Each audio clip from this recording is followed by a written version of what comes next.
right. So I'm gonna wait a couple of seconds to see if anyone joins. Oh, there. Okay, there we go. Hey, so if you have any questions, please do not hesitate to leave a comment or question in the chat, in the live chat. Okay. So I wanted to talk about a big mistake a lot of people make, and that is chasing validation and acceptance.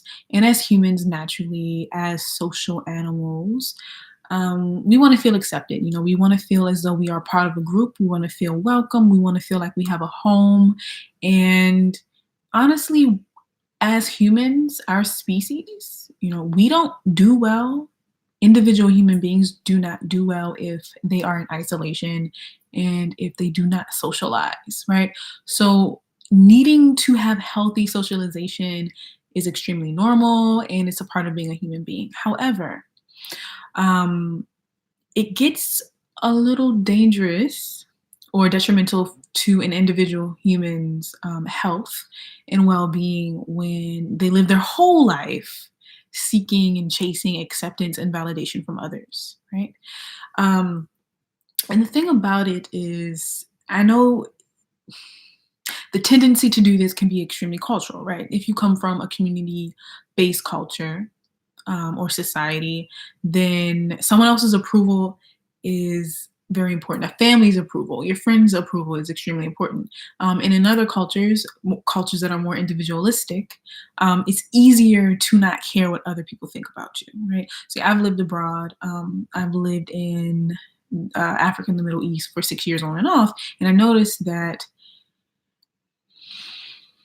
in some countries, particularly Jordan and Egypt, what other people thought weighed in heavily in a lot of people's decision making, particularly women's decision making and how they live their life, compared to how women live their life in America or other Western countries. Okay. But here's the thing. The thing that I found out is that, when I was young and I stopped searching for and chasing validation and acceptance from others, that my life got better. Gardenian Moon, hey girl, how are you? Thanks for saying hey in the chat. Um, and the thing is, luckily and unluckily for me, when I was in fifth grade, that's when I lost any type of urge to chase the validation and acceptance from others. Okay. So unlike many people, I grew up in a predominantly white area, and I went to a white school district. Okay. Hey, oh my goodness. Hey, Gishin doll, how are you, girl? And while most of my family members who are also Black went to Black schools and Black districts, I often felt as though I was an outcast, and I was. I mean, I was treated differently, big time. I never had any friends, because the white children would tell me that they could never play with me. They couldn't play with you because my mom wouldn't like it. My mom doesn't like Black people, they would say. My dad doesn't like Black people, they would say. So I was always outcast. I was always alone.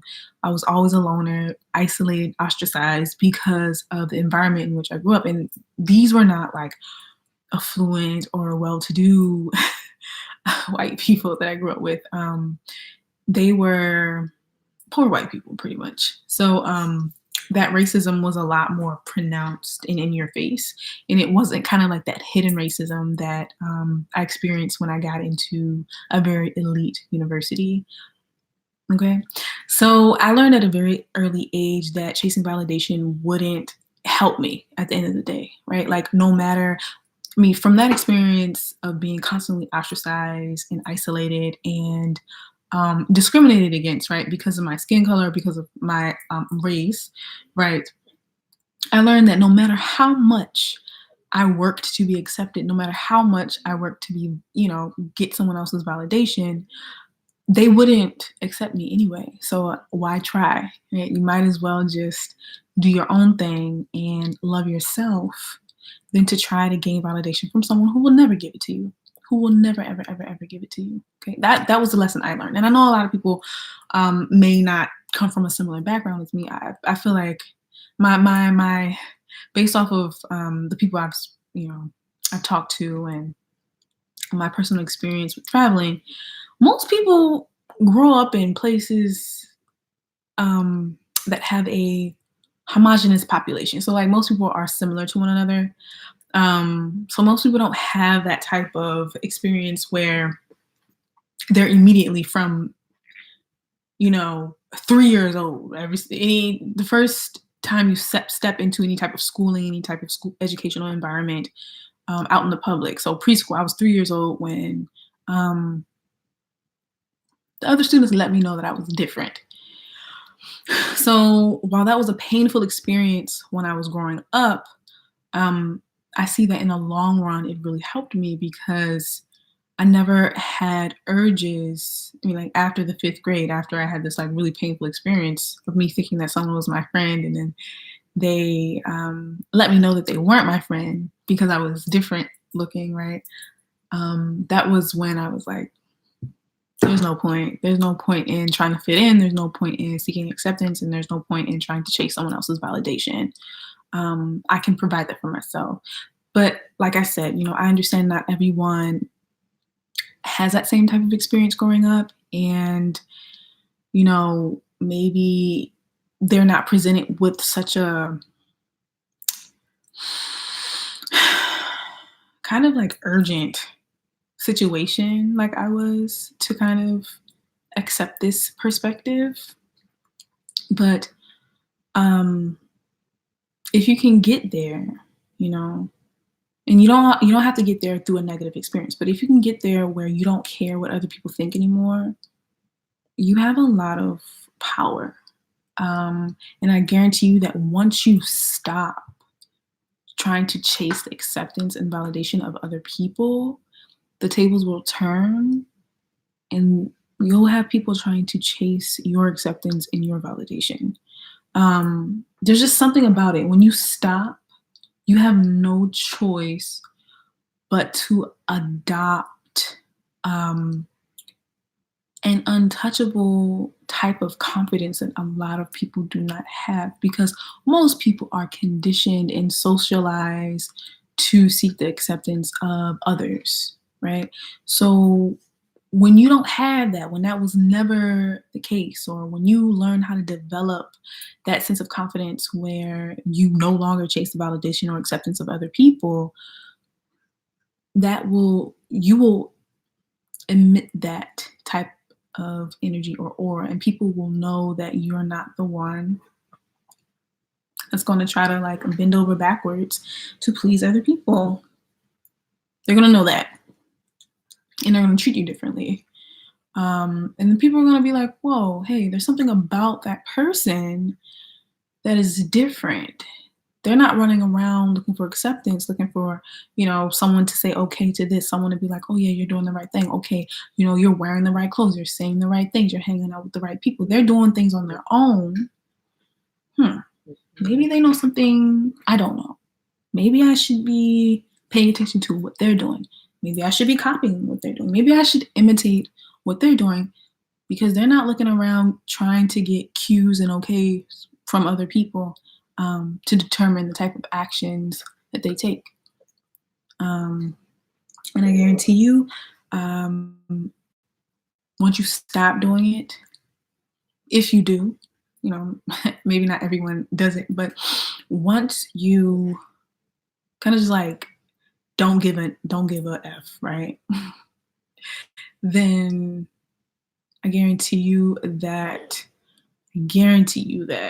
people will respect you and the tables will turn and people will be running and chasing after your validation and acceptance. Just don't care. Gishin Doll says, I'm definitely working on that. Girl, good. So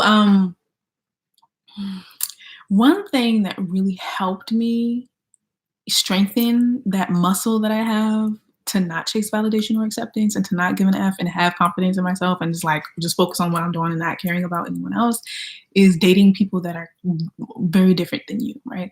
So if you date outside your race or you date people who are much older than you know, you're gonna automatically get a lot of stares. And if you get enough stares, eventually you're just gonna be like, it's normal, you know, like no one, whatever. Or I mean, like me, um, because when I was very young, I was always the only black child in all of my classes in most educational environments. I was always stared at, right? Like I was always kind of attracting a lot of attention because I was different. So if you could, a thing that could help you to not care what other people think, and something that could help you to not seek someone else's acceptance and validation is to consciously and purposely place yourself in places where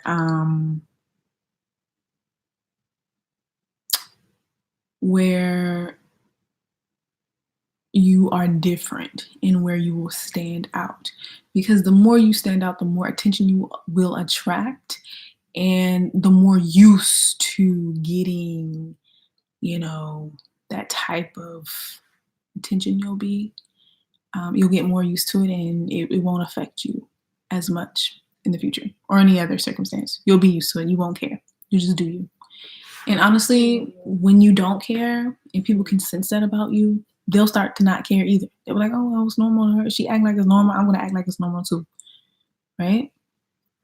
But if you're nervous and you're self-conscious about what people are looking at, you know, whatever, or you're self-conscious about yourself, then people are going to sense that and they're going to feed off of that nervous energy, and then they're going to feed into it with their actions and stare at you and maybe, you know, make comments.